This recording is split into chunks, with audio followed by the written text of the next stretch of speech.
5 out of 7. We're getting close.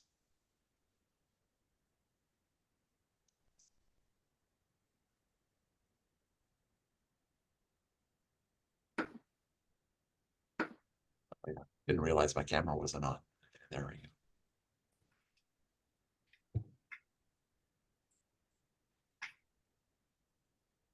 Already. That's interesting. We have one person that's showing up twice on the Bobrella. It's on there 2 times. Is that me, Jeff? Yeah, it's showing up twice, interestingly. Yeah, I was having trouble getting on, so Oh, I only see one on my screen. that's fine. Morning, Bob. Morning, how are you? I'm doing all right. I'm trying to see. I think we still are at 5. I guess in another minute or so we'll go on. We'll just have to be a informational meeting with no. I don't think we had. So we just won't be able to approve minutes or the agenda. So I don't think we have any other actions in here anyway. Well, there's one that we have a question, but it wasn't really requiring an action. So.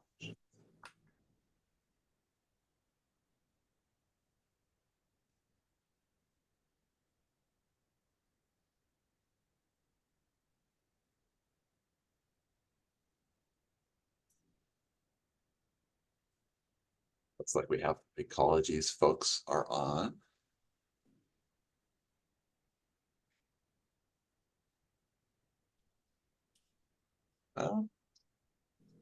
One more minute and then start. Does that sound reasonable, Dave?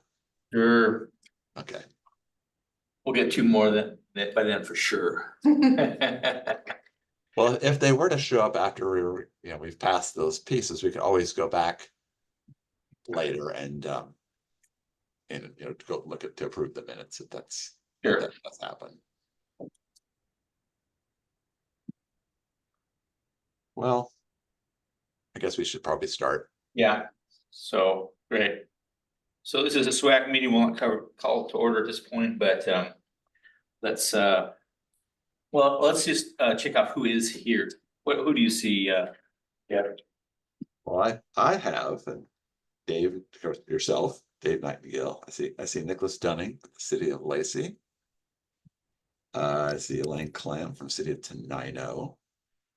Renee Radcliffe Sinclair, our District 3 resident, and Aaron Robertson, Industry Refuse.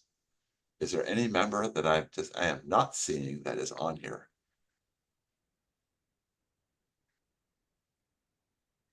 That we do not have a quorum at this point in time, so I guess we can roll into the introduction of guests and staff. Yeah. So from staff perspective, from what I can see, in your room, we have Laura Glover. Hello. Lindsay Wen. Hi. And Matt Samuelson. Morning. Am I missing anybody else in your room? It's kind of hard to see. Is that That's it? Okay. Other staff that we have Marinka Major. And I'm also here with Cindy Strobel. Oh, Cindy's. Oh, I see her waving in the background. There we go. Let's see. We have Rob Pudner. Morning. Hope Springer. Hello. Let's see. I'm missing any others. Oh, okay. Then we have Kimberly Graham from Public Health. Good morning. April, I see also from now I see her, April Rowe. Hello. I think, am I missing anybody else from Thurston County? No? Okay. So then other guests I see we have from Ecology, Allie Kingfisher. Heather Church. Good morning. And Megan Warfield. Yep. As well as Christina Kohlberg. Hi, everyone. And let me see. Well, I see. We have Bob Rella from HDR Morning. and Emily Rhodes, also from HDR. Good morning. Let me see. We have Jason Franks, Republic Services. Good morning. Wendy Mifflin from Herrera. Hi, Wendy.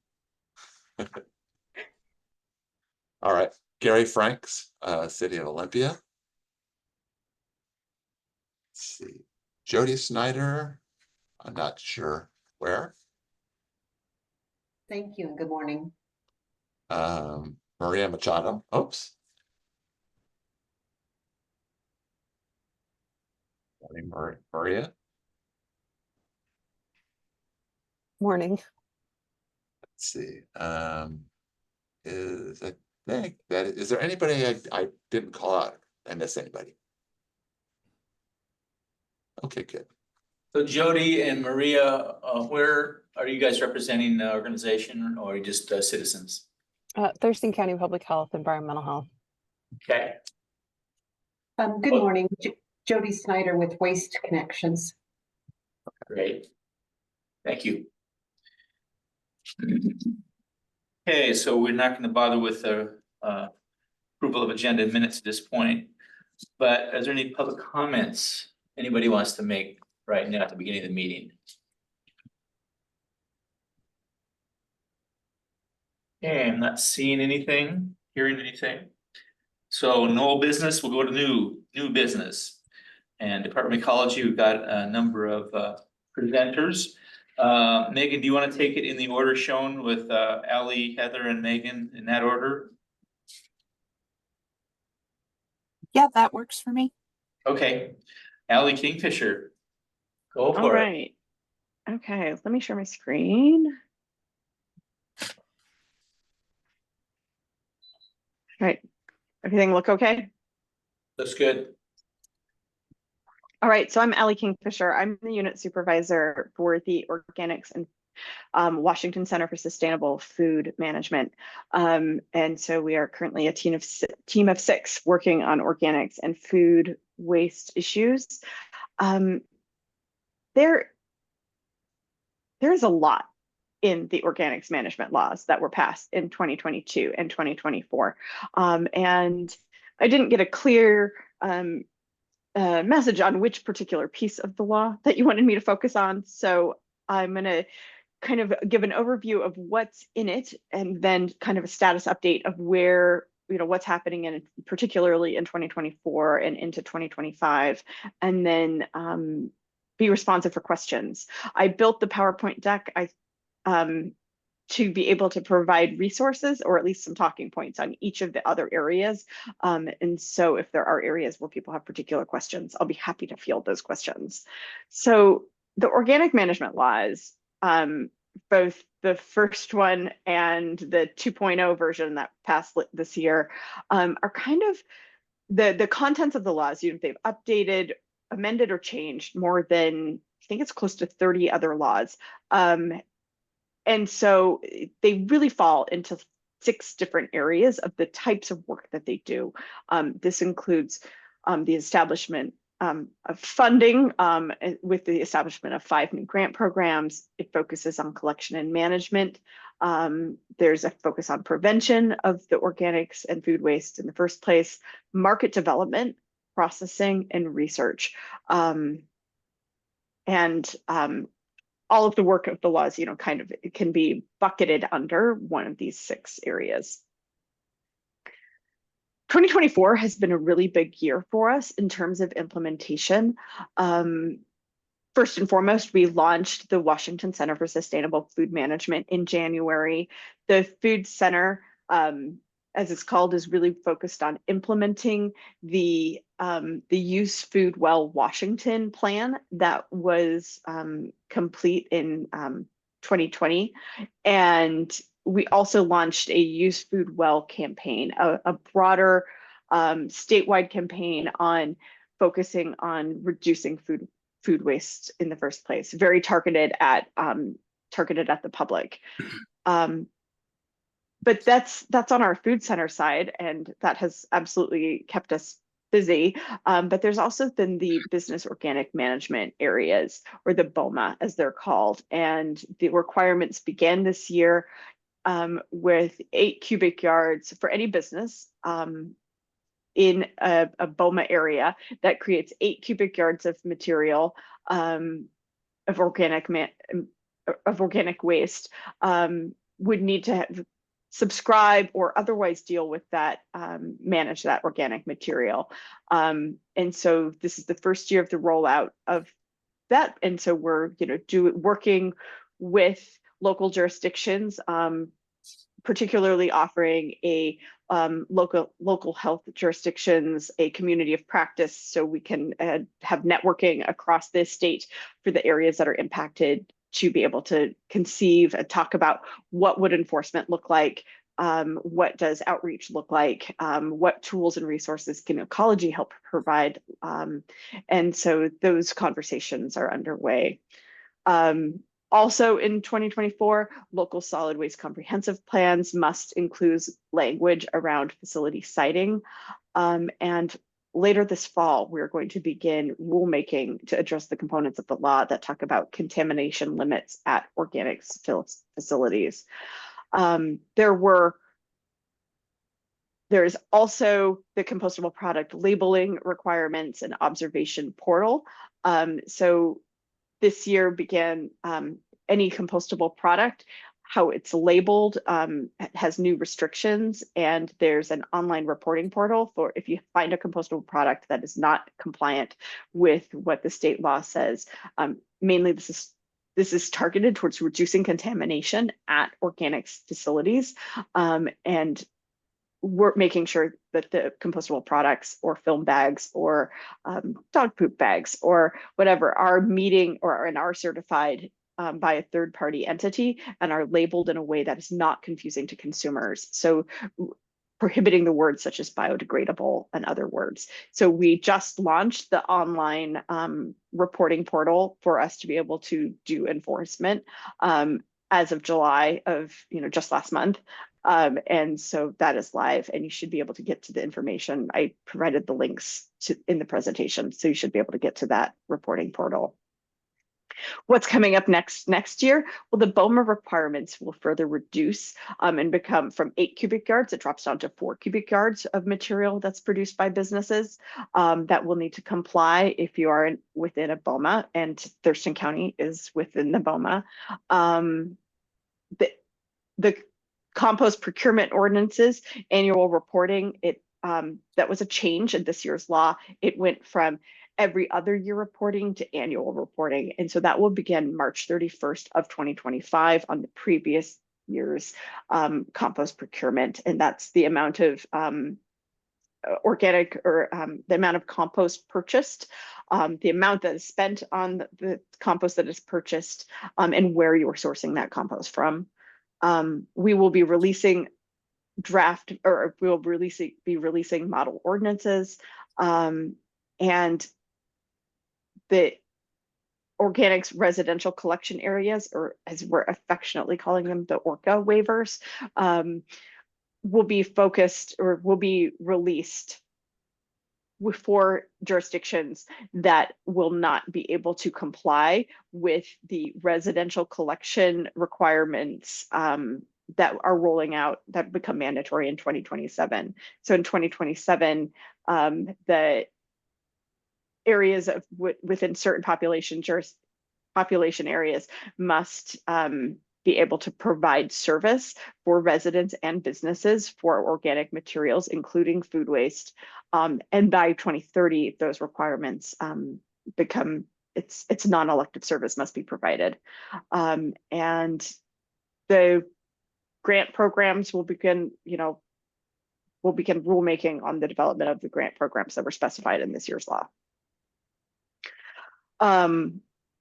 The implementation going in 2026, the BOMA requirements for what businesses need to comply, it drops from 4 cubic yards a week to 96 gallons a week. So that's a significant decrease in the threshold. And so a large more number of businesses will be impacted beginning in 2026.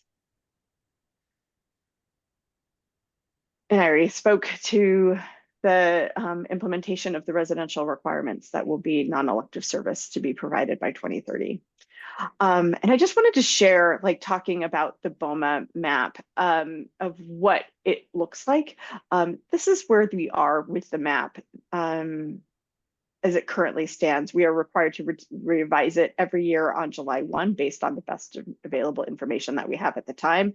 And you can see that Thurston County is the county that is, has the most coverage of all businesses in the county needing to comply.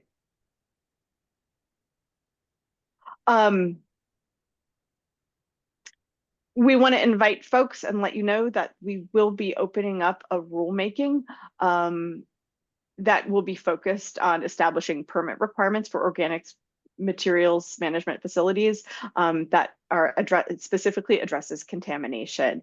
The rulemaking might be opened up broader than that, but I really can't speak to what that scope will be at this time. That's a decision our management team is currently making, and we should have more information in the next month or so. But we will at least be opening it up to address contamination, and that work should start in October or November of this year, and is expected to last for 2 years.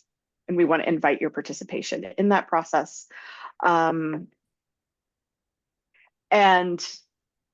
there will be other amendments to solid waste law. This is just this same information, just in a different format.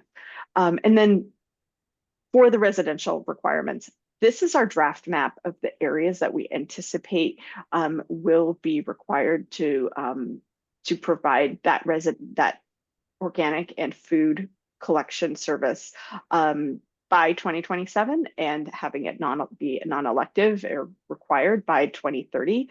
And so you can see that there in Thurston County, there is a significant area where that service must be provided. We will be developing some waivers and guidelines associated with the residential collection, and that work is going to be also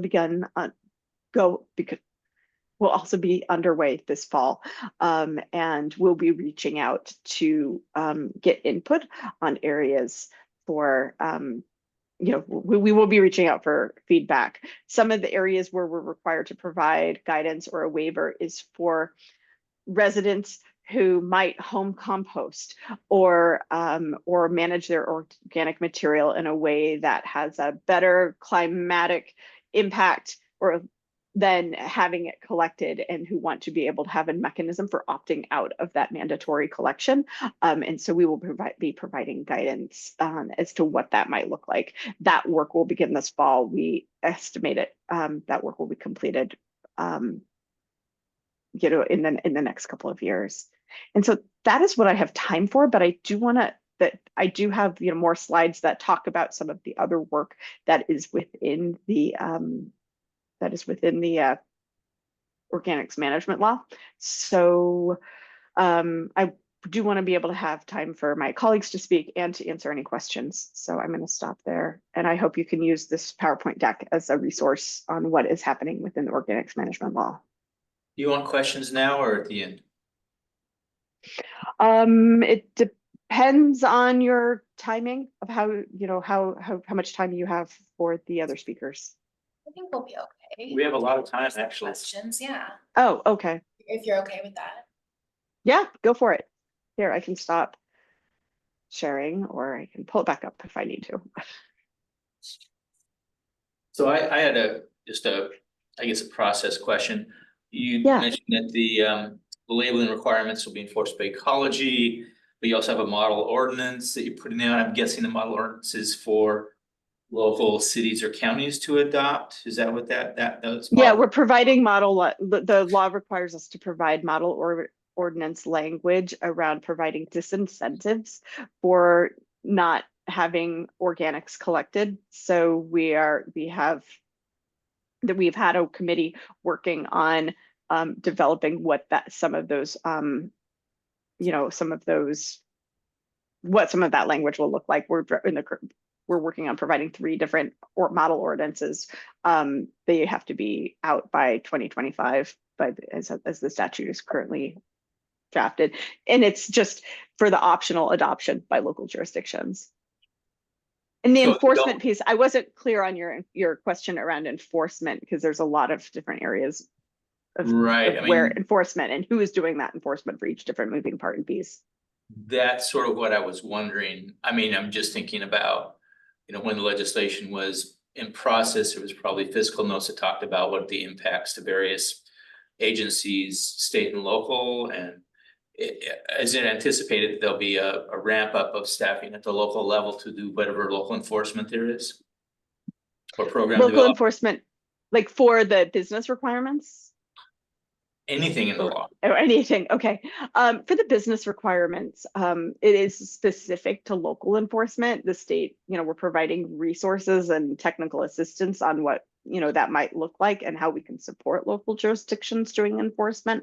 But it is entirely up to the locals to do the enforcement on any businesses around their, around their organics material management. Okay, and did you anticipate there would be additional FTEs added at local levels for these things, or do you have any idea about that? There's no requirement for local governments to do the enforcement. And so there's not, it's really a local decision on what that enforcement is looking like. In some of the conversations we've had with some jurisdictions, they're very much looking at how they're going to be doing that enforcement and providing the FTEs to do it. But there's other jurisdictions who will only be providing technical assistance and they're not looking at doing enforcement at this time. And so there's no requirement in the statute for locals to do enforcement. Okay. I have one more thing, and that is, can you provide to Laura these the RCW or the bill number that the new version? The bill was organics? of the 2024 organics management law is House Bill 2301. 2301. Okay, thanks. Mm-hmm.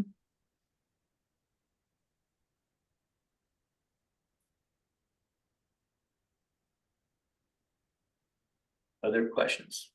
Seems like a big deal.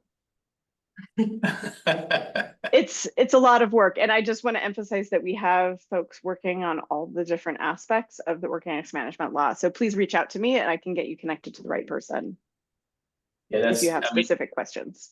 Yeah, I 15 years ago, I left ecology, but this is an amazing amount of progress on this topic since then. So that's really cool.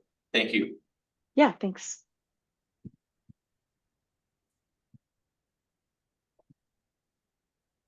Okay, if no other questions, I'll turn it over to Heather. Thanks, Sally. I think, was I next or was Megan next? I know Megan had to jump off and try to reconnect, so she may be waiting in a lobby. No, I'm here. Go ahead, Heather. Okay. Yep, I'm happy to start. Let me share my screen. Okay. Oh, I love it when it does this. All right, can you all see it? That's Not in great. mode? Perfect. All right, well, thanks all for having me here. My name's Heather Church, and I'm the Waste Reduction and Recycling Specialist for our Solid Waste Management Program. Today, I'm here to talk as the implementation lead for the expanded polystyrene ban for state of Washington. So with that, we're going to talk about what the expanded polystyrene ban is, kind of what's covered in it, our outreach that we've created for this ban, both within a waste and reduction, toxics reduction laws flyer, as well as other general outreach that we're doing. And don't worry, we'll also talk about some enforcement.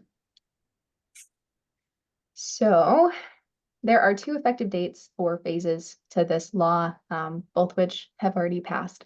The first one went into effect on June 1st of 2023, which covered expelled forgive me also, I'm recovering yesterday from being very ill. So if I stumble a little, I'm coming back from, well, unconsciousness.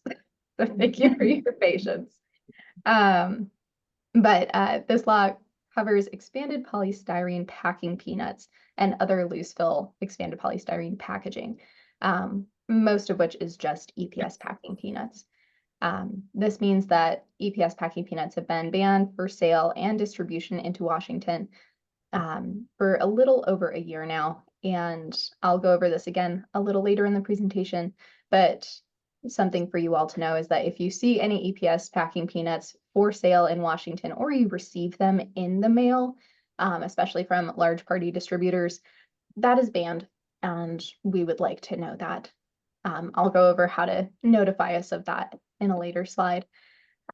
Block expanded polystyrene foam or compostable packing peanuts, however, are not banned. And what I mean by block expanded polystyrene, it's kind of what you would see molded to appliances or electronics.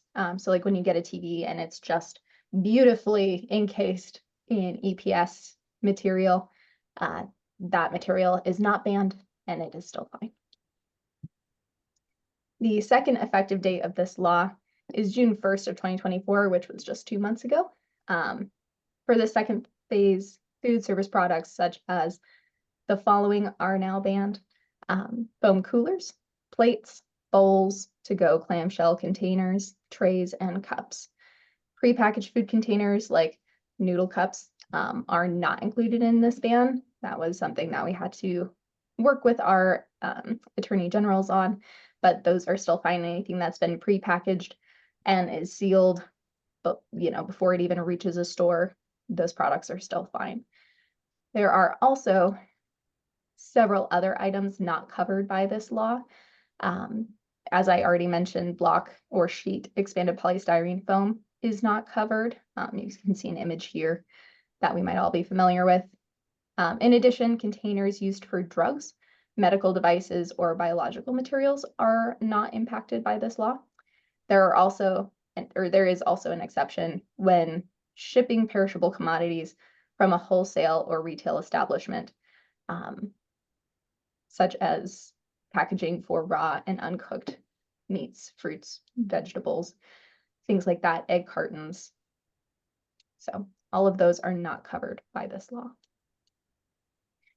So who's impacted? Well, manufacturers and distributors and producers will no longer be allowed to distribute or sell these materials throughout the state or into the state.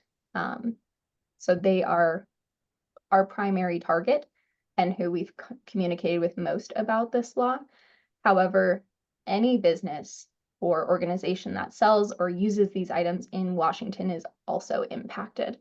So businesses that sell shipping or packaging materials, retail establishments that sell these products, such as grocers, gas stations, etc. Restaurants and food service establishments are no longer able to use EPS foam to-go containers or cups, plates, trays, anything like that.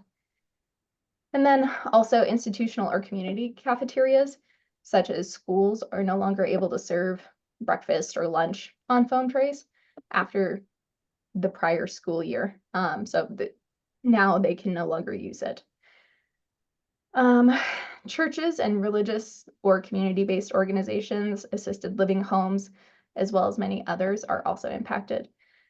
Something to keep in mind with this ban, and what I like to tell people is essentially there are no exceptions for businesses or organizations using these products. It's only the products themselves and how they're used that have certain exceptions. We do have resources available for this law. We have an ecology webpage, which you can see here, and you should have a PDF of this presentation. So please feel free to go and research our resources. And on that webpage, you'll also see that we have a lot of language about this law, explanations, who's impacted, who's not, what are the exceptions. We also have a flyer, which you can see here. It's a slightly old version that previously mentioned that no packaged food containers. That is incorrect, and I'll be fixing that for future presentations. So apologies on that. But that outreach flyer is very detailed. It's up to date at this point, and it has been translated into 17 different languages. So that way we can more equitably reach businesses who may not use English as a primary language. There's also a downloadable reference guide of alternatives to use for expanded polystyrene food containers and packing peanuts that was created by New York State Department of Environmental Conservation. It's just an incredibly similar law to Washington's. The only thing that it doesn't cover is coolers, but looks like they actually may be in their next legislative sessions. So our laws are fairly identical. They've created this fantastic alternatives guide. And so that's what we are using. Yes, we are always interested in getting help spreading awareness. And one way you can do that is by reporting violations for when you get takeout food and you notice they're still using non-compliant containers, or you're getting packing peanuts in the mail that are EPS, things like that. We would love to know who that is, so that way we can provide them the education and enforcement processes on this law. Unfortunately, unlike what Ali mentioned before and what you've seen for our single-use plastic bag ban and our single-use serviceware laws, this reporting doesn't have a portal yet. We hope to in the future, but we don't at this time. It wasn't part of the statute language as a requirement. And so as such, it's in the queue, if you will, for development. But if you go to our webpage, there is a section that gives you all the details on how to report a violation. And that will come to me, and we will go through and give them the same process for which bag ban or single-use serviceware are, which is education first, technical assistance, providing any sort of interpretive services that they may need to become aware of this law and come into compliance. Over the past year, there's been a collaborative effort within solid waste and our hazardous waste program to create this flyer that you see. What it does is it actually takes 5 different laws, one of which Ali just talked about, which is the compostable plastic product labeling law, as well as the 3 I've mentioned, the EPS ban, single-use serviceware law, single-use plastic bag ban, and then also a hazardous waste law, which is PFAS and food packaging. And it's combined it into one flyer because most of these laws will impact very specific businesses that all have to comply with this, often food industry, or potentially grocery or delis, things like that. And so we've created this flyer. We have it translated into quite a few different languages, as you can see here on the screen. And we've been doing quite a significant amount of outreach about it. We also have, well, I'll get into that in a future slide. But we've been trying really hard to push this because it is an easier flyer. Instead of giving 5 large, complicated flyers out to a business, we can hand them one.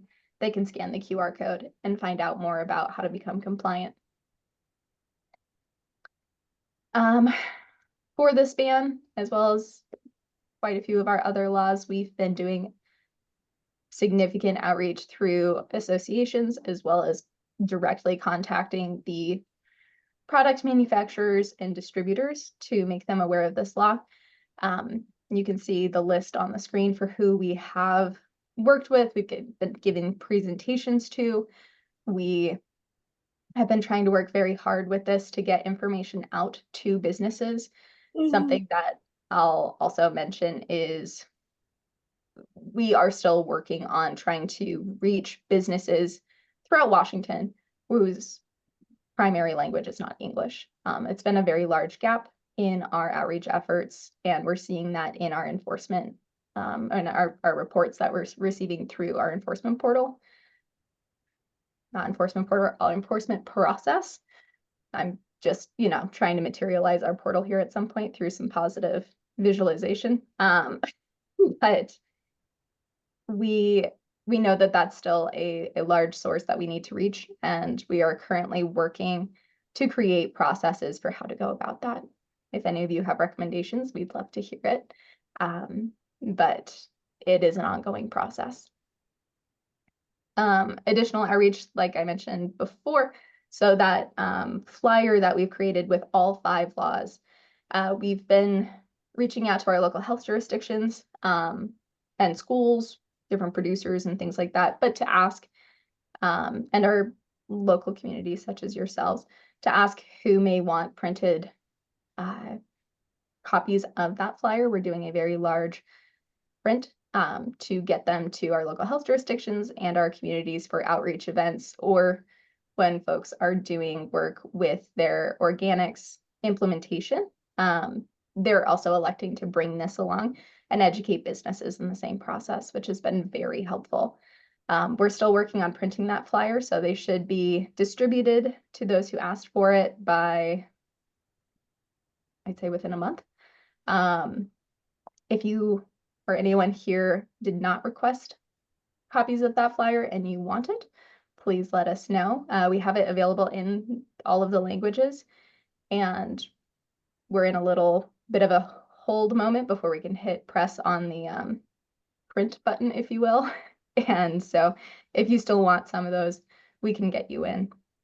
But we've been doing a lot of outreach, trying to get folks aware of this law. It's going to be an ongoing process. Any questions? Oops. Forget that that one's on a timer for some reason. Thank you, Heather. That was really good. So just wondering, so how, I mean, maybe this is one of your flyers. Actually, I'm impressed that I've never seen a publication translated to that many languages before. So that's amazing. But if I get a box with some peanuts in it, is there any way to tell whether they're polystyrene or something else? If you were to dip it in water and it didn't lose its shape, it would be EPS. Another easy way to kind of go about it is expanded polystyrene is an incredibly brittle product. So if you apply pressure to it, it won't really have much flex. It'll just snap. And often you can kind of see these small beads of polystyrene that have been expanded. And you can tell that that is an expanded polystyrene product. Okay. Is that in any of your advisory information or anything about how to? You know, it's not, but I've gotten a few questions, so it's definitely on my creative list to create some resources for how to tell. We also recently got a question asking how to tell if a product's expanded polystyrene. So yeah, we will be looking into that. Thank you. Anything else, anybody? I have a question. Oh, Sure. So you mentioned schools as one of the areas you're doing outreach. Oh, I love to see my face giant on the screen. I got a view of that. Hey everyone. But you mentioned schools as one of your outreach avenues. Is that for like the lunchrooms using styrofoam, or is that more for just the students' general education to, youth and kind of bringing them up to recognize that this is a ban in the state? That's a great question. A lot of the outreach has been to those cafeterias and to anywhere where they might be purchasing these products in mass quantities, so that way they know and they're compliant. Yeah, we haven't necessarily been doing the, hey kids, you should know this is a banned product. Sure. We're not opposed to that. Like if a school were to ask us to come in and present on that, we'd be happy to, as well as other recycling topics and that kind of information. But yeah, most of our outreach with schools has been very specific on compliance and trying to make sure everybody knows that this law is coming and that if they have existing stocks, what they need to be doing with that, etc. That makes sense. I just remember when I was younger, when the plastic bag ban went into effect, and that was like very ingrained in my brain that, oh no, we don't bring or we don't get plastic bags from the grocery store. We bring our own bags. And so just curious if there's some of that outreach with the students as well. I think it could be valuable.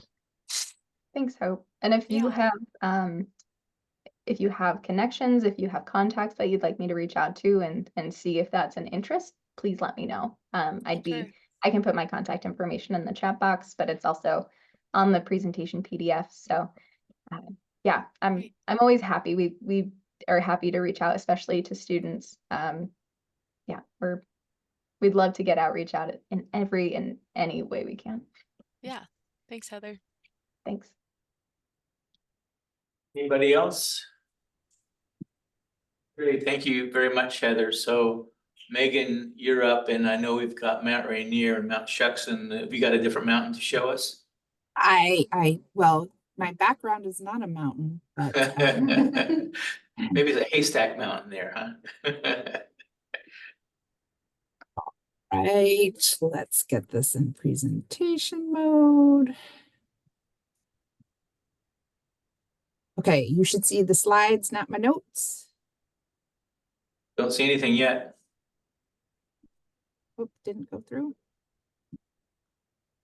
Try again, share. Screen 2, share. There it is. Awesome. Okay. So thank you so much for having us from Ecology to at your meeting this morning. My name is Megan Warfield, and I am in the Southwest region of the Solid Waste Management Program at Ecology, and I manage staff that implement or oversee our state's product stewardship programs. And today I'm going to tell you about a new law that passed last year regarding battery product stewardship. So I'm going to tell you a little bit about the policy behind it and about some of the work that has occurred since the law has passed. So just a quick overview. I want to remind you that this battery law will be Washington's 6th product stewardship program, and this timeline should give you a sense of how long certain programs have been around. Of course, the granddaddy of them all is our eCycle Washington program. That law passed in 2007. The light recycle program covers mercury-containing lights. In 2017, product stewardship take-back program for solar panels law passed, and we are in the throes of implementing that program right now. It is not operational yet. The law had been amended twice, delaying implementation. So that's why that one was passed so long ago, but hasn't been implemented yet. The Safe Medication Return Program is actually administered by the Washington State Department of Health, but it is also a classic extended producer responsibility law. Paint care for latex and oil-based paints was passed in 2019, and then we have the battery law. So these are all very different products, but each law has some common themes. These programs are generally producer funded and operated, although some of them do have external fees on the products, others do not. There's state agency oversight, and for the most part, these programs accept waste from households, and some of them accept waste from small businesses too. So how does this work? For those who may not be familiar with product stewardship, I'll try to give you the elevator pitch right now. But basically, after a law passes, Ecology sometimes writes regulations, and then stewardship organizations form to represent the manufacturers of the products that the law covers. So those stewardship organizations are required to submit a plan to Ecology for our review and approval. And the plan lays out how the program intends to operate. And it includes things like the list of producers, a description of how the program will be financed, promotion, outreach activities. It proposes a collection network, very specifically what collection sites around the state will be used to collect this material. It outlines specific handling and processing standards, and it often sets performance goals or targets. And also outline some annual reporting requirements. I want to emphasize that these are not state-run programs. These are not Ecology programs. These are industry-led, industry-run programs. It's Ecology's job to ensure that the plan submitted meets the intent of the law. We provide oversight and enforcement, and a ton of technical assistance along the way. So the first battery stewardship bill was introduced in Washington over 10 years ago, back in 2012. After several years, efforts were dropped and not revived until 2020. We had a slight pandemic pause in those efforts in 2021, but the bill was reintroduced in 2022 and it finally passed in 2023. So you can see it takes some time to get these laws passed. Like most product stewardship programs, the new law requires battery manufacturers to create a statewide system for the collection and recycling of batteries. Several other jurisdictions, notably Vermont, New York, and Washington, D.C., and also California, have also passed battery legislation. But Washington's law is unique in that it has a very broad scope of the types of batteries it covers. What we consider one of the biggest victories in the Washington law is the prohibition on an external fee or an environmental handling charge. So there will be no additional fee at the point of sale. So you can consider this program free to consumers. So what batteries are covered? So one unique aspect of Washington's law, like I said, is that it addresses almost all types of batteries. Most notably, though, the law does not address products with embedded batteries. So if you have a product with a battery that you can't change, you can't get out, a battery that cannot be easily removed, that is not covered.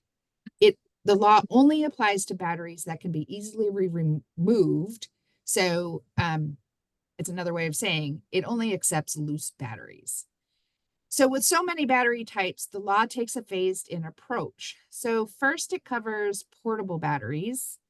They are your common consumer batteries, your AA's, your C's, your D's, your button cells, batteries you might have in a flashlight, a camera, or a television remote.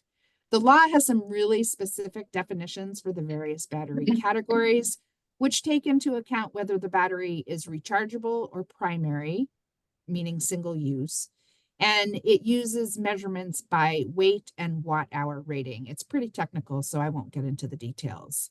But the 300 watt-hour rating is important because strict US DOT shipping requirements kick in for batteries above 300 watt-hours. So 2 years after the program starts collecting those portable batteries, medium format batteries are phased in, more like those found on e-mobility devices, some tools, or yard equipment. So a medium battery weighs more than 11 pounds, has a watt-hour rating of more than 300 or both, but no bigger than 25 pounds and no more than 2,000 watt-hours. So again, the batteries must be removed from the device. So you're not going to drop that whole drill into the collection box. You are only going to put the battery. The law also has a carve out for certain battery types. Examples include batteries included in medical devices, vehicle lead acid batteries, which have their own program under a different law, and batteries contained in electronic devices covered by the e-cycle program. As I mentioned earlier, the law does not address battery containing products with embedded batteries. So think your Sonicare toothbrush, those that cannot be removed. It only applies to batteries that can easily be removed. These excluded battery types will be part of a study at a later date to determine how best to address them.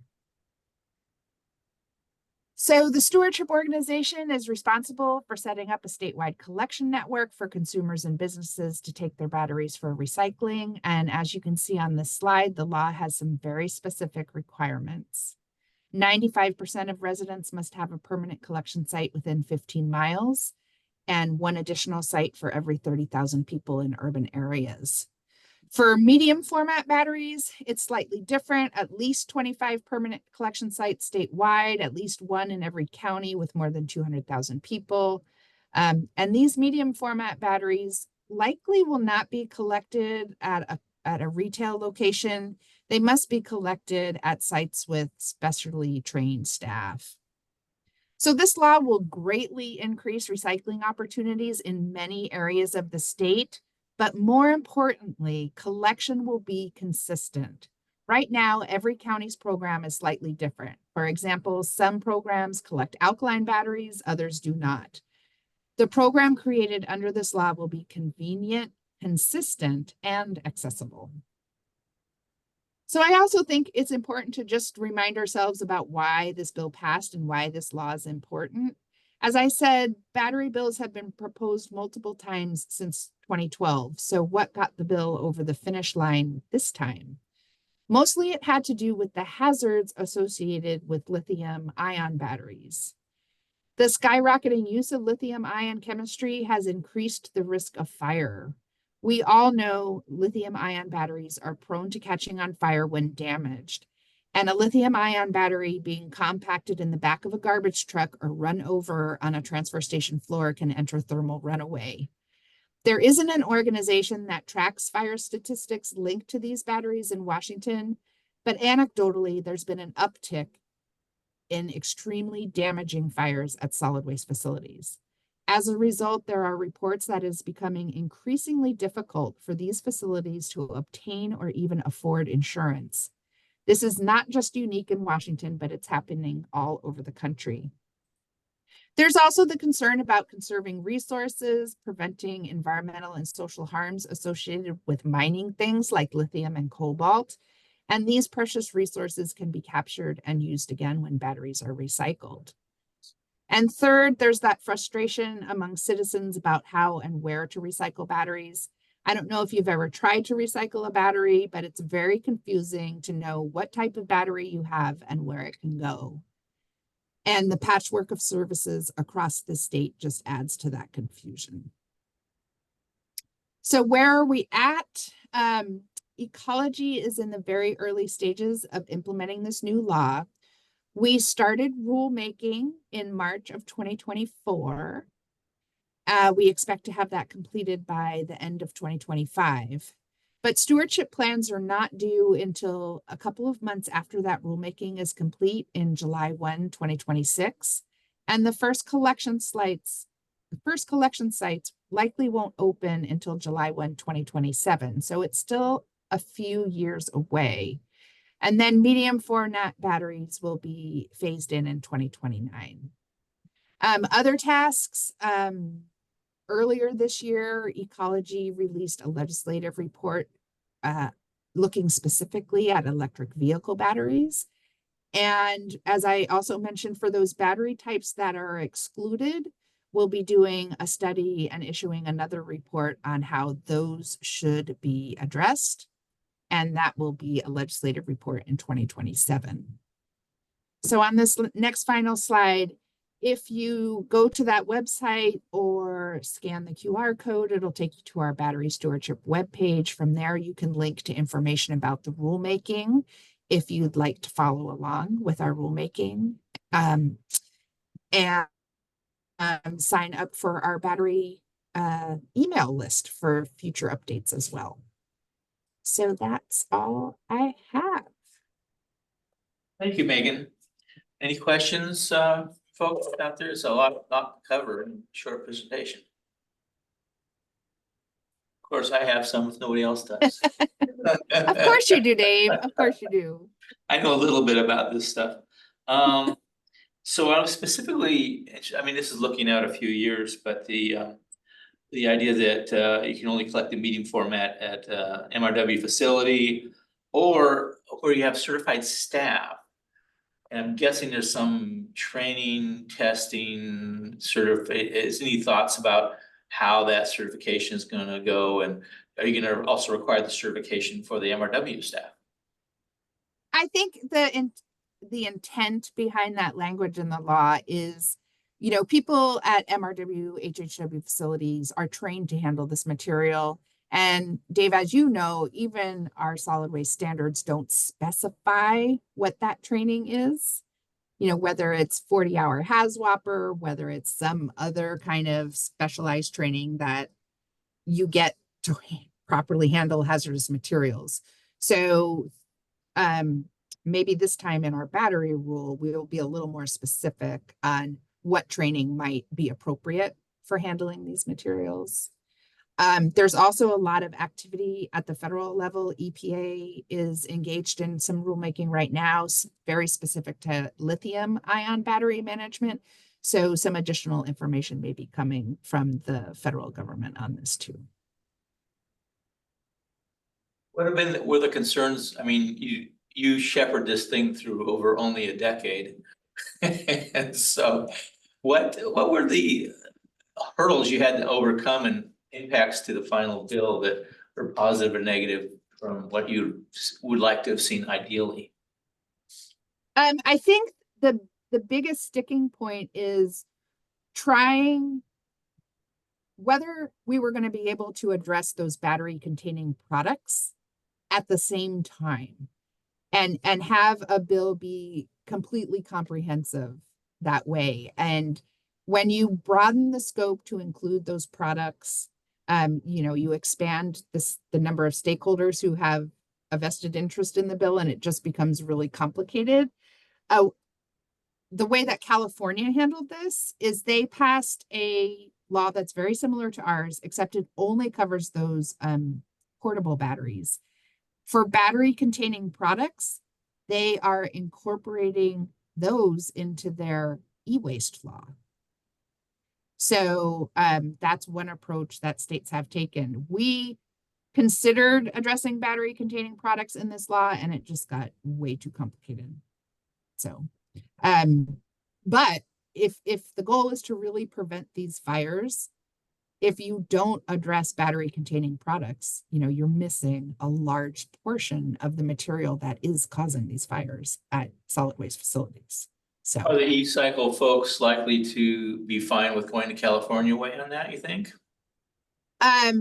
well, not to get too in the weeds of product stewardship, but I think they are okay with the California approach because the California e-cycle program is very different than Washington's. It's not true EPR. It's a state-run program with a visible fee. Washington's program is not. So I don't know how it would be received here. Great. Any other questions from anybody? All right, thank you. That was great, Megan. Thanks very much. Yep. Okay, anybody else from ecology want to go to presentation before I move on? And I think I'm going to speak for the rest of the ecology team. I think we may drop off at this point unless you'd like us to stick around, but you can always reach out to any of us with further questions. The slides have all of our contact information.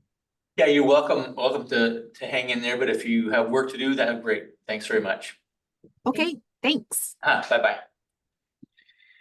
Okay, Mr. Bickford. What you got? Good morning. I'm going to share my screen. So hopefully, all right. You can see that, right? Nope. No, I can see you. Oh, that's interesting. That's not what I'm seeing. Right? How about? Let's try that again. Megan had to do it twice.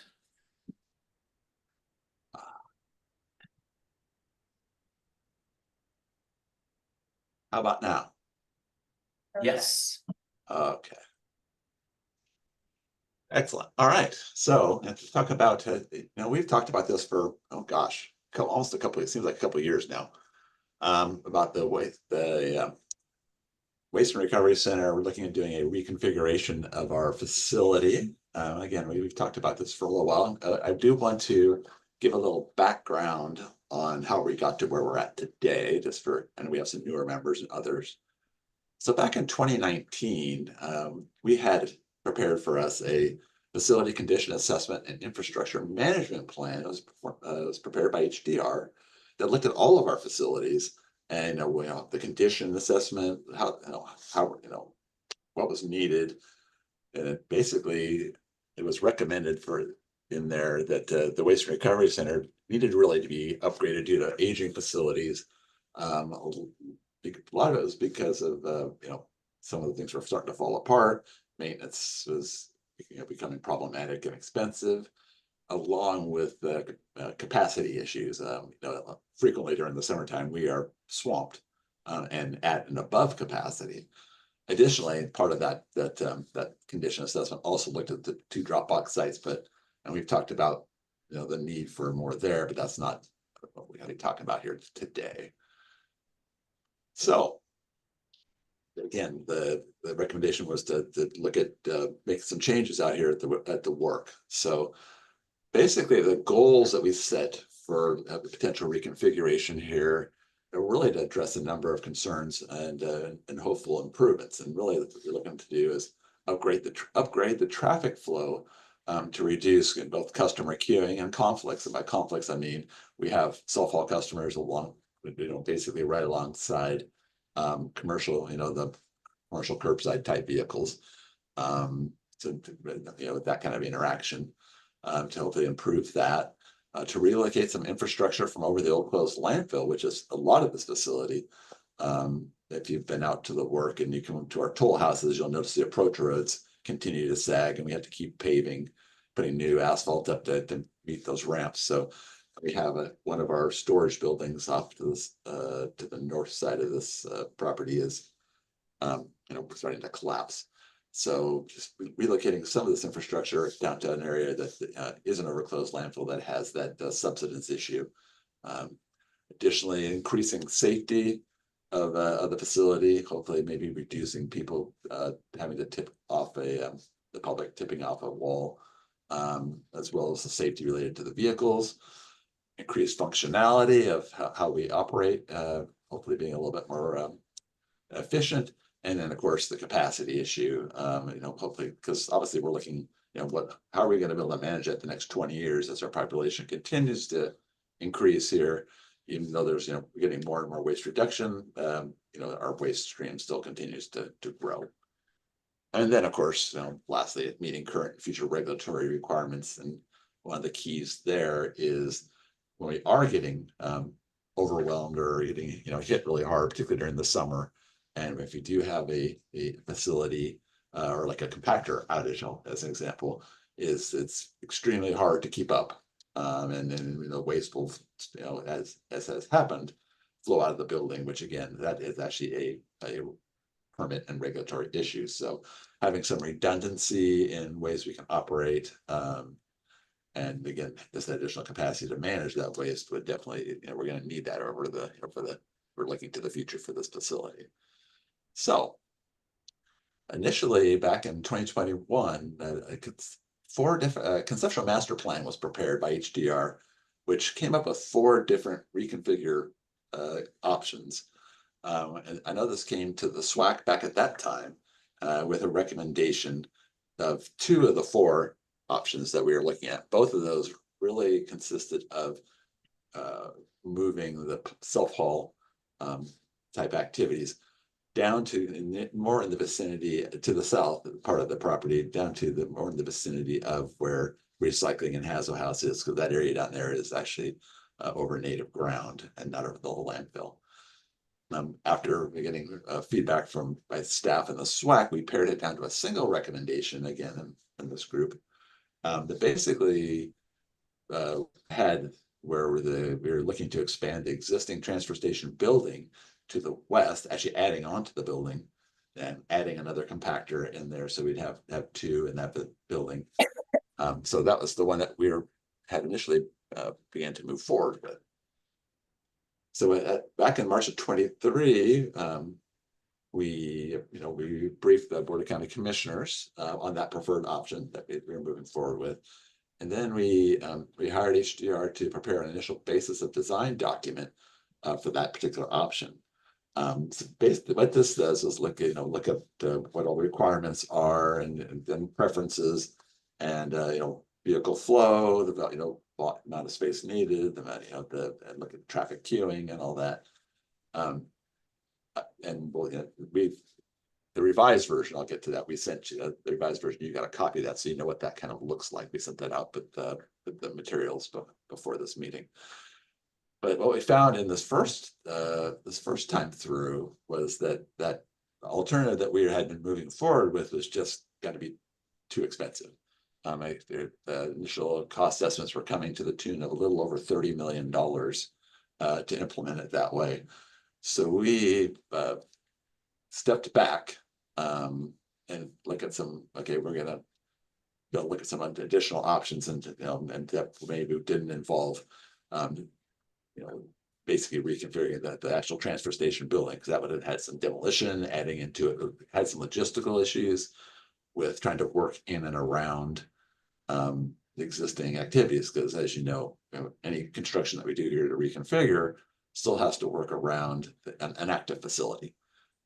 We're still open 361 days a year, so you have to be, it's going to involve a lot of very detailed construction phasing to try to stay out of the way of existing operations. So we went back and put our heads together and looked at some other potential options, and then we came up with a revised concept.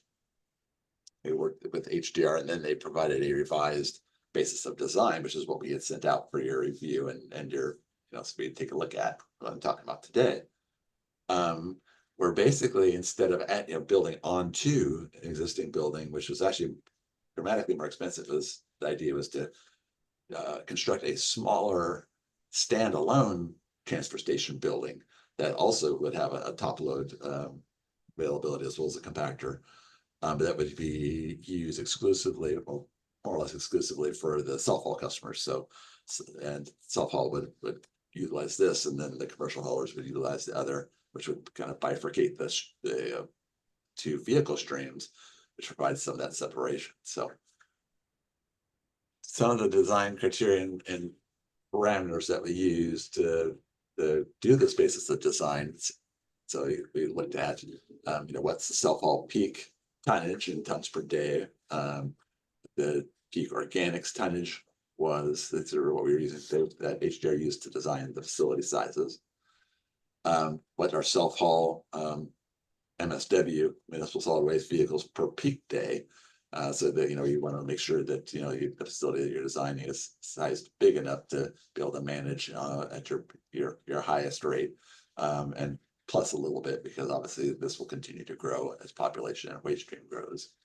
Likewise, the amount of vehicles per day at peak for organics, and then as well as at the peak hourly rate, so the number of vehicles potentially in an hour. So again, looking at trying to reduce or manage vehicle queuing, both at inbound toll house, outbound toll house, as well as at the tipping area appropriately. So we're looking at what's the average time that takes an individual to unload, because of that, how long will each of your loading stalls be occupied. And so they came up with a number of loading stalls needed for solid waste, which is I think it says 26 on, and loading stalls needed for organics 10. So, and then based upon using those parameters, you also look at how the different types of materials, because also we got a lot of things going on out here at the work, how each of these different material types would be managed or approached or handled. So from municipal solid waste, the commercial material would continue to unload at the existing transfer station building, and they back up and dump it into the building, and it gets loaded in a compactor or top loaded, and then those containers go away.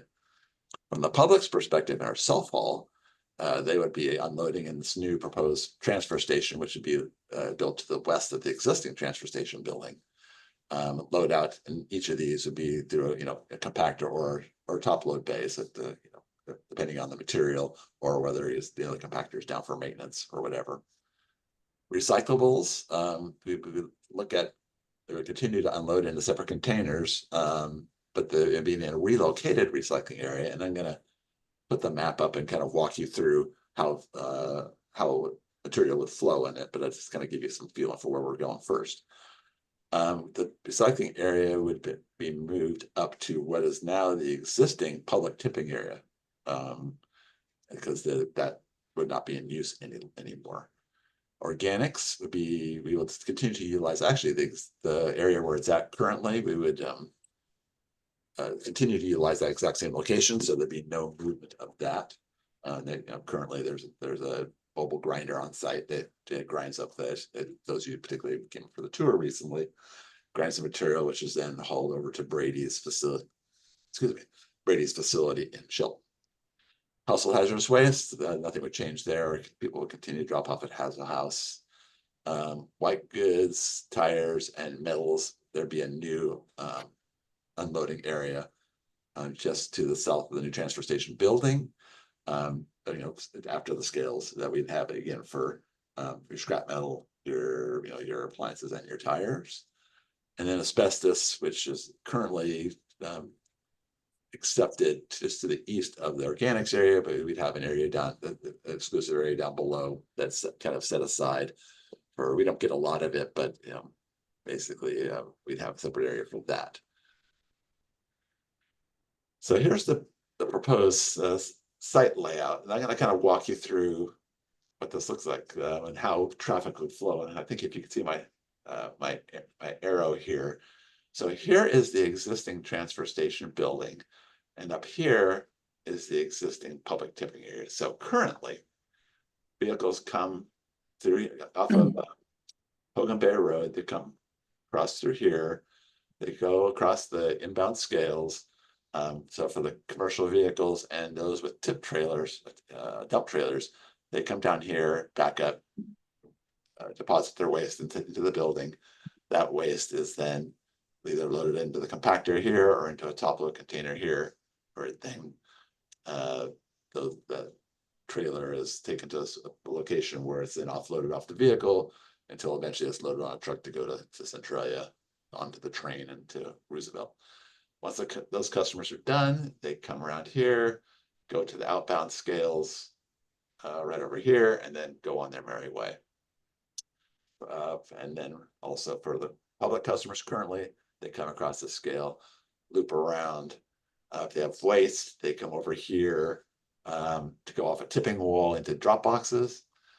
Those drop boxes, when they're full, are then Republic has a vehicle that a drop box truck that drives it around, tips it into this building, and then comes back and puts it there again. For those with organics, they come in here, back up, drop their organics. They go out, outbound scales, pay, and they're again on their way. The way the new traffic plan would work is, again, the commercial vehicles, the on route vehicles, will continue to come in the way they always have. Inbound scales, kind of, if they have organics, they'll tip here. If they have waste, they'll tip here, then out. We have a separate road that for existing customers that comes across this way, also off of Hogan Bay, comes around the south side. Individuals can then come to, it's going in current, they come to Hazel House, they have hazardous waste, they can loop around, and the recycling area is right in this vicinity. And then they can either, if they choose they're done, they drive out this way, or if they have waste, there's a access road that comes up here, they hit the scales and then do their thing there. We will be, again, with the new plan, all the commercial vehicles will continue to come this way, but all the self-haul public will then utilize this entrance, come in around here. Again, if you have hazardous waste, they will go through Hazel House, loop back around. If they have recycling they want to do beforehand, they would come up this hill. This will now be a four-way stop. They would come across, and we will create access into what was the old public tipping area. It'll create an access point from in here. The proposal is then to use like the large 40-yard containers that we currently have, like using for mixed recyclables and cardboard, would be there. Basically, instead of people having to lift up and to drop their recyclables, they would still just drop in their recyclables off the wall. We would also have a little bit more space for things such as, like we currently have the clothing donation boxes. We're hoping to get the book donation boxes back, that we're looking for a new contractor for that. We also have space to maybe add other recycling opportunities in the future. Then those individuals would then come back out. If you have waste, and maybe you went through Hazel House or not, you would come in. We basically create lanes to. This is the new inbound scale for the cell phones. We have a pair of scales, just like we do up above. They would then come in around here. There's a location again for the white goods, the recyclables, the tires, and scrap metals. They would then come around to here where they're, basically these are backup, the customers build I think we have 20, whatever, 24 or 26 bays here. They'll be guided forward by, they'll have a spotter up here, back in, drop their waste into off a short wall. I believe we're looking at about just about a 4-foot drop in that vicinity. Or that way, a small drop, but not a large one. And then basically there'd be a loader on here that would, the waste that's deposited would then either go into the compactor or a top load. Trailers which should be backed into these 2 locations.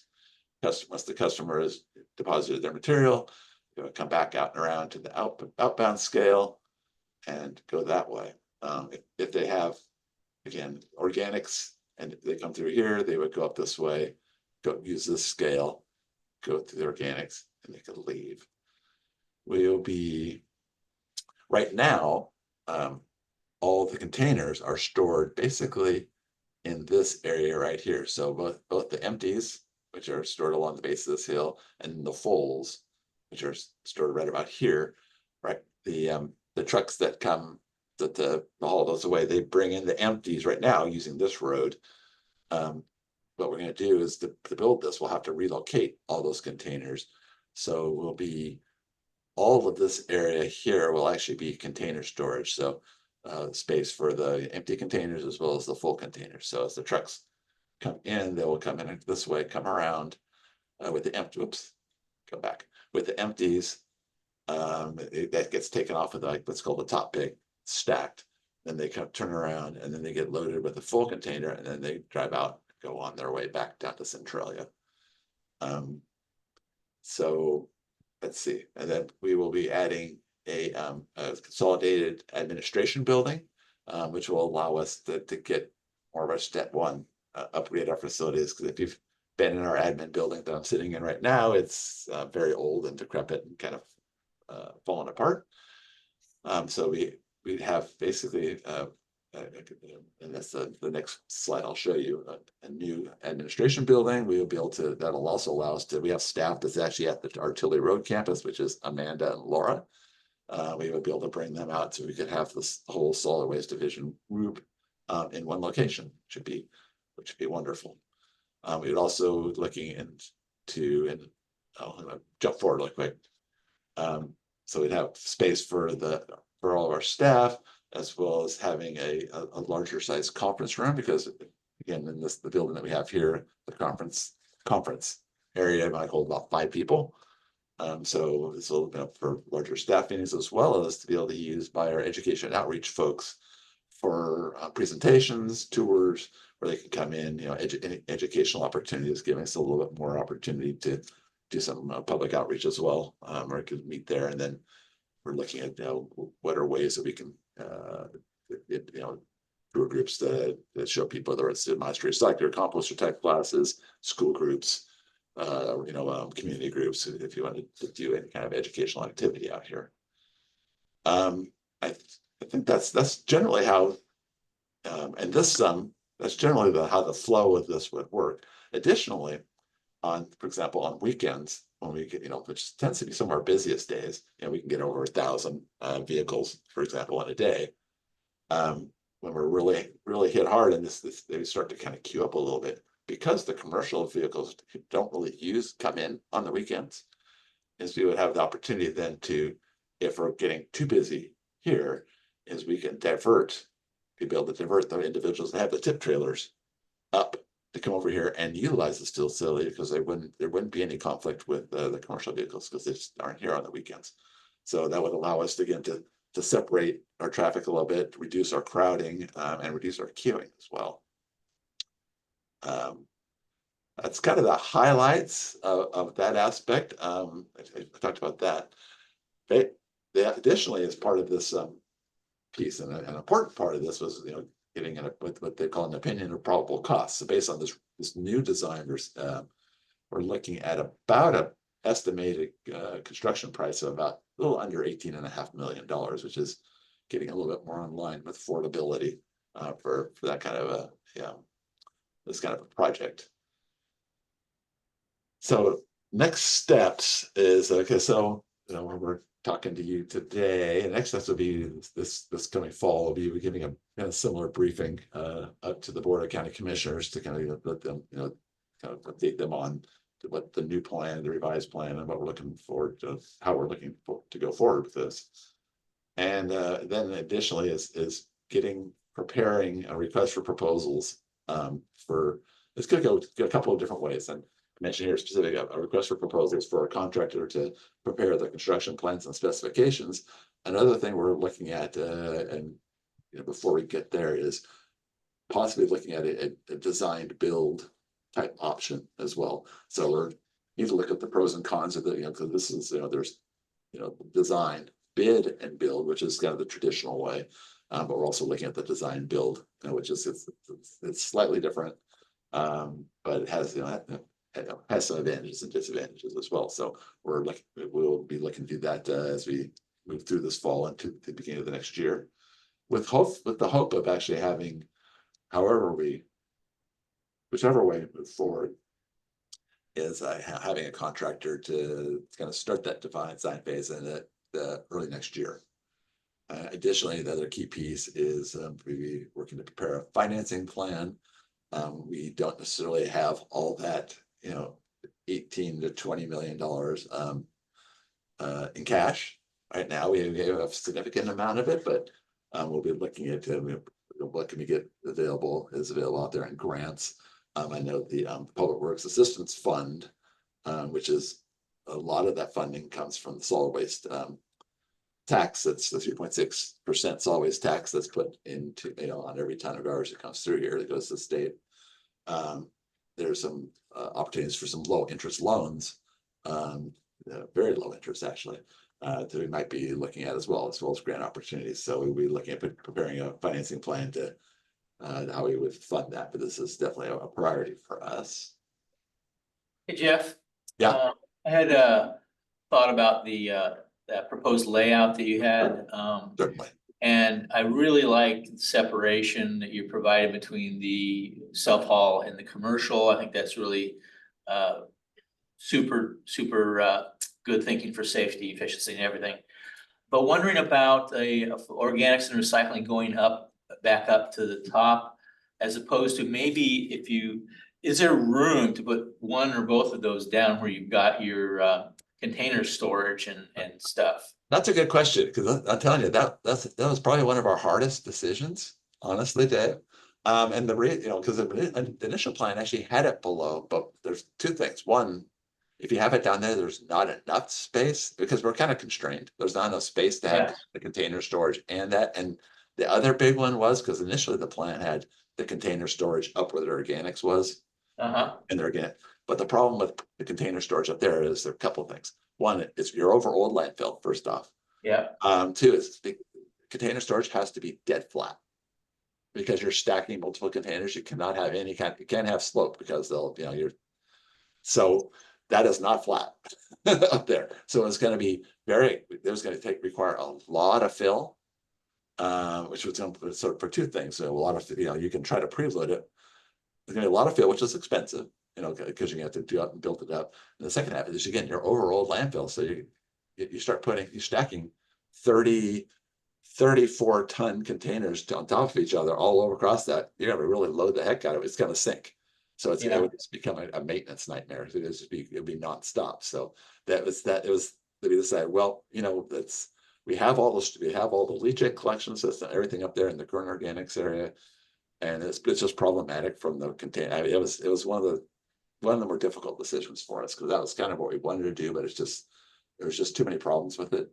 And and the road up the hill there's no expense related to organics because it stays where it's at. So it's again, we had to try to watch our costs as well. The road up the hill is a one way right now. It is one way. You'll remain. So you only be able to go up. You won't be able to come back down. That is correct. To come around, you have to go back around. But yeah, it is one way because we looked at that as well, whether we could widen the road. Yeah, possible, but if you go to the right, it'd be very expensive because it drops right off. And if you go left, you start digging into garbage.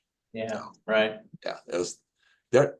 I'll say this: it's not the perfect how we, it's not the ideal or perfect. I mean, but it's with what was the best, I think, with our space constrictions. And our budget.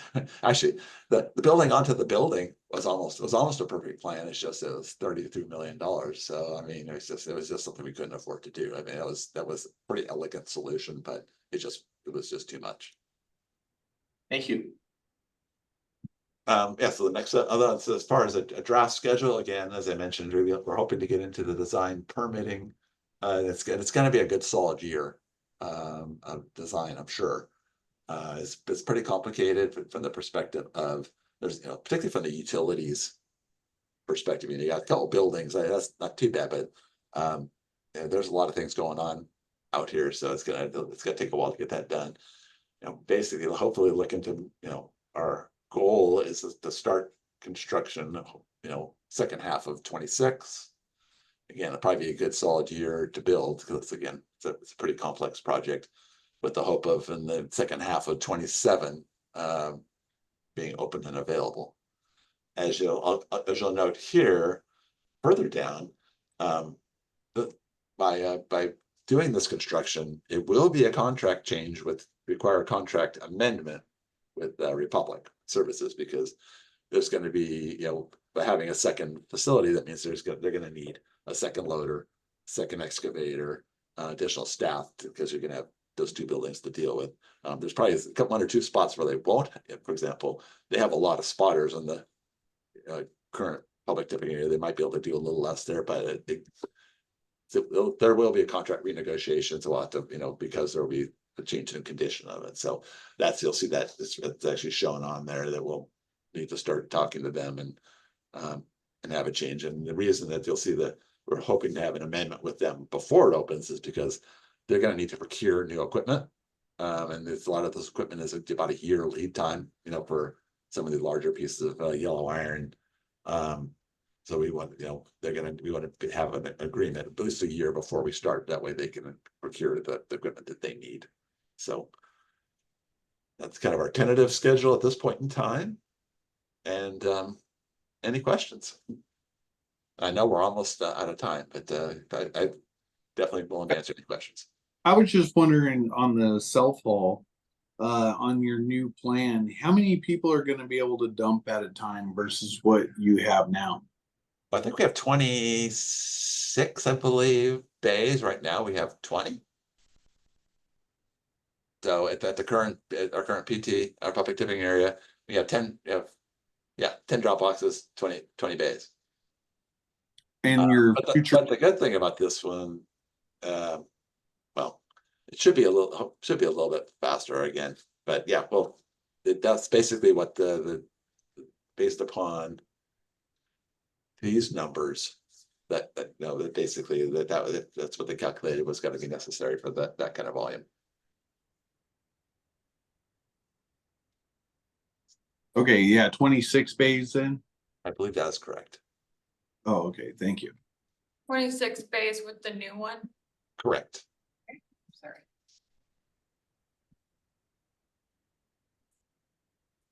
It's a big project. I'm excited about it. I think we really need it out here. Yeah, and again, just I was doing it to make sure again, this is pretty conceptual.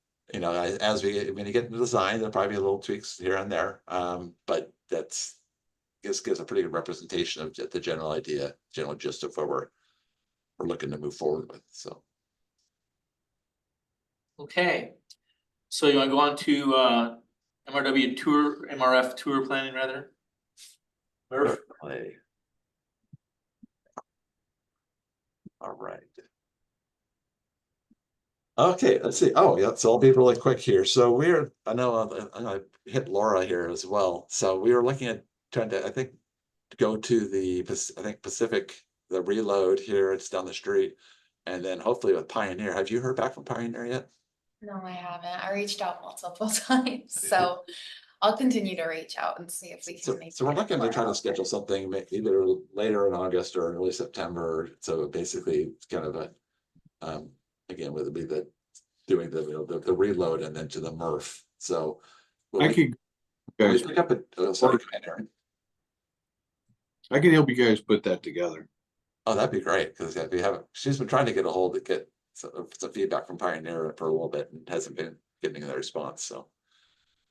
So Okay. my understanding is that Tuesdays and Wednesdays generally are halfway decent days, is that correct? Yeah, Tuesdays, Wednesdays in the morning is when we can get most of the availability for SWAC members. Okay. So when we could get a couple of, we'll try to get a couple of days to look at and then toss it out to see what we get the, you know, what works best for folks, and then we'll go ahead and book it based upon that one. Okay, yeah, I'll make some calls and then reach out to Laura then probably later in the week. Thank you. Great, that'd be nice. So do you have a report other than what you've already reported, Jeff? that you need to- I just a couple, I'll be really fast, 2 minutes. So just a couple things I'm gonna hit for a manager's report update. The work compactor, as you know, we are looking to replace our compactor. We put out an RFP back in February. So the contract for our new compactor here at the work was approved by the board at a public meeting that was held actually last Tuesday on July 30th. Contracts with SSI, who's of Beaverton. Basically, the works involves removing and mothballing the existing compactor for for future use, hopefully in the reconfigured transfer station in the new one, along with provision of an installation of a new compactor. So it's the compactor that we're purchasing is the same capacity as the one that's being replaced. There's about a 9-month build time for the new compactor, so installation won't actually occur until the spring of next year. There's that much lead time. So that has been approved, and we now have a contract, which is hooray. The staff is still trying to working to recruit the resident position that was recently vacated by Richard Moon. We haven't received any applications to date. I know Laura's been working, we've been doing social media and some other things trying to get, we're gonna expand that a little bit here and see if we can get some folks interested. Basically, it's open to anybody living in districts 1, 2, 4, or 5, just not District 3. That's where Renee is. And they have to be in the unincorporated areas. Correct. And then lastly, just a quick little one is the Master Recycler Composter class is coming up again in September. So if you haven't done it or you are interested in doing it, you can the exact dates. If you get on our website, you can get the schedule, the timing. But it's coming up and it's a good class, and I hope some of you decide to do it. Other than that, that's my updates. That's quick. Great, thanks. So I've got one thing I just want to mention. I will not be, I'll be on vacation at the next SWAC meeting. So unless you want to come to where I will be in Spain, I think I just have to, somebody else will have to chair the meeting. And Greg's not here. I see Renee is. I don't know whether could back me up, but anyway, that'll have to be not me. Anything else we need to talk about right now? Roundtable discussion items. Okay. I guess we're officially adjourned with our unofficial informal meeting then. Thanks everybody for being here. Thanks, everybody. Thank you. Thank you.